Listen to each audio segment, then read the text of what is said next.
Today we're heading into Sydney on the bus. Thank you.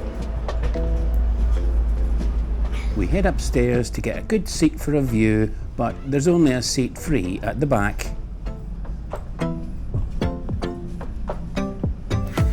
After just a few minutes, our luck's in. Someone's moved and there's free seats at the front.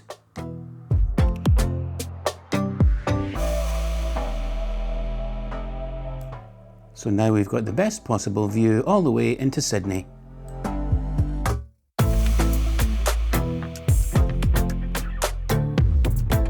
We're on the Harbour Bridge, having views that we've only ever seen on telly.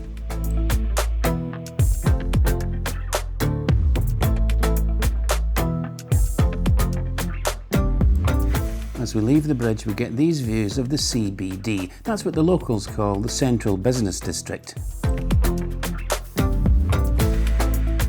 We're keeping a close lookout for our stop. Here it is.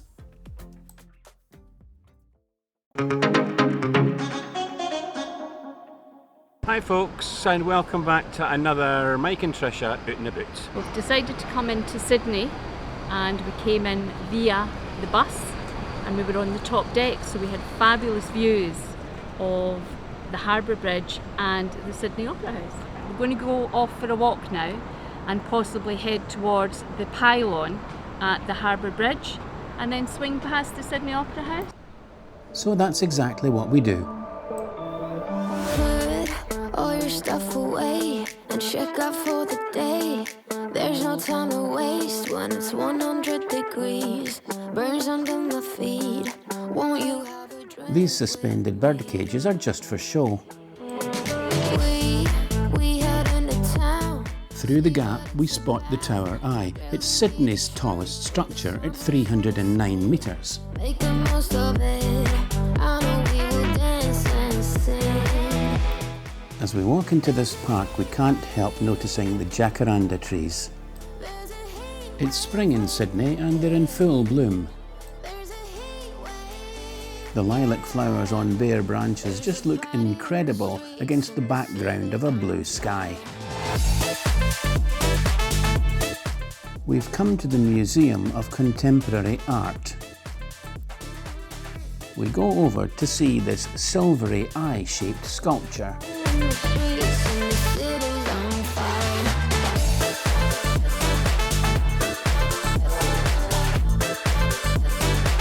Trisha has asked me to take a photograph, but actually it's a bit too dark.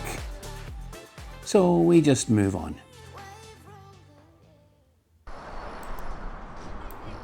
We're heading now to the pylon, which is the viewing platform on the Sydney Harbour Bridge. That's where we're going.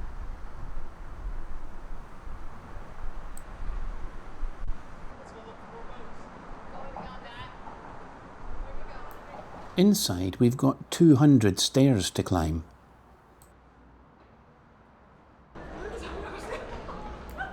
We stopped to let this group go by because they're going a lot faster than we are.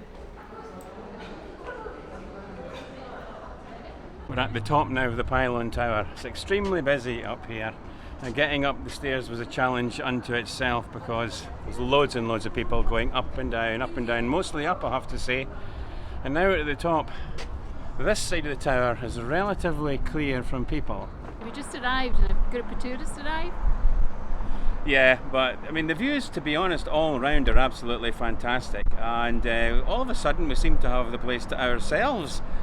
But that tends to be what happens with these things quite a lot, isn't it? Yeah, it is. Enjoy it while it lasts. It was definitely worthwhile waiting for the other tourists to go, because it means that now we have the whole top area to ourselves and we could just enjoy these commanding views of the Sydney Opera House.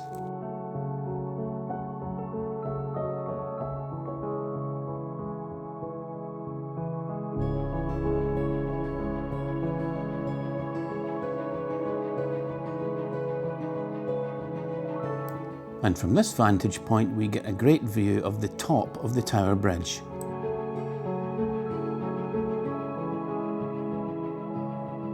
On the way down we pop into the cinema room.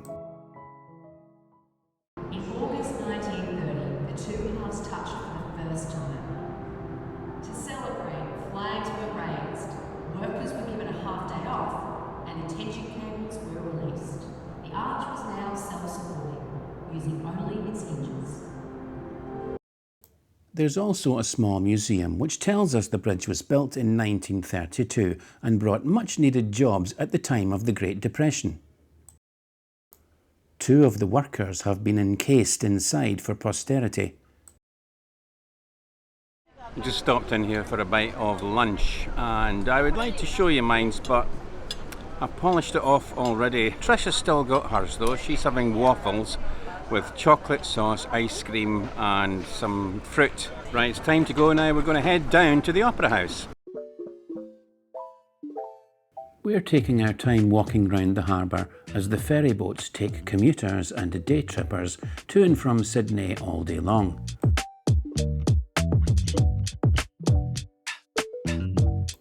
For tourists, there's lots of cruises available.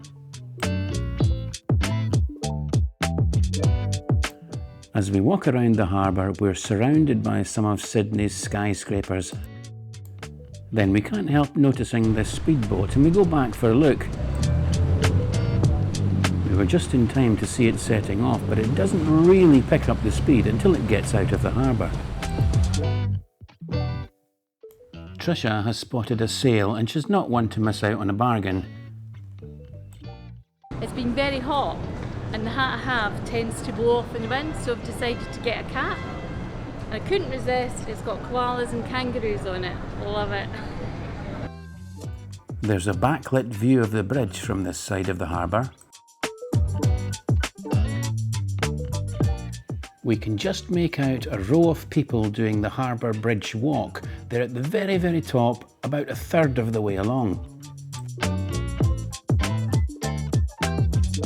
I can't believe that we're actually here at the Sydney Opera House. It's a true Aussie icon. It's one of the world's most famous and distinctive buildings. I think it looks like a giant collection of sails over steel and glass. No wonder it's considered a design masterpiece.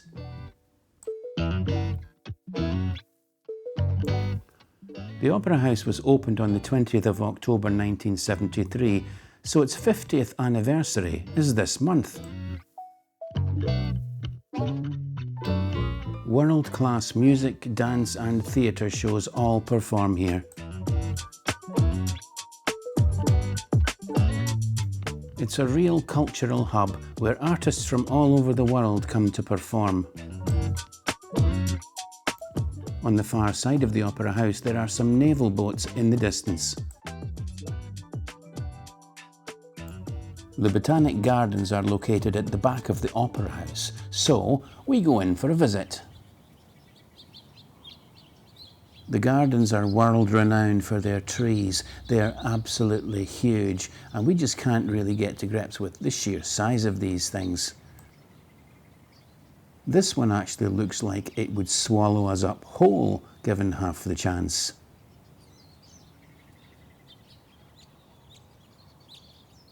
This seating area was built in the year 2000, and it's known as the Folly for Mrs. Macquarie. We're going to find out a little bit more about Mrs. Macquarie just a little bit later. This is an impressive bamboo walk. I'm not sure if I've seen bamboo quite as tall as this before.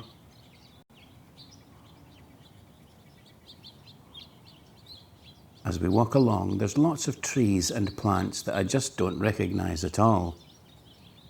Like this flowering shrub, for example. But there are some that I do recognise. This is definitely a bird of paradise. And they do look like birds, don't they? I do love the way that the grasses just blow gently in the breeze.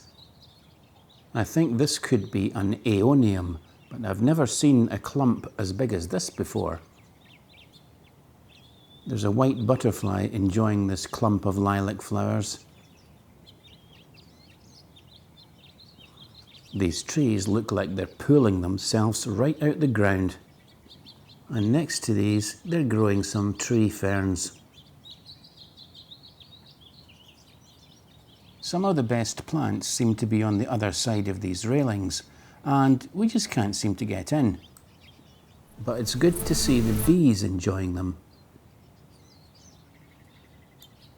This explains the railings. It's Government House, which is the official residence and office of the Governor of New South Wales. We're heading now to Mrs. Macquarie's Point. It's this way through these tropical gardens. I'm pretty sure we wouldn't be able to grow these trees back home in Scotland. We've come to Mrs. Macquarie's Point. She was the wife of the governor here back in the early 1800s.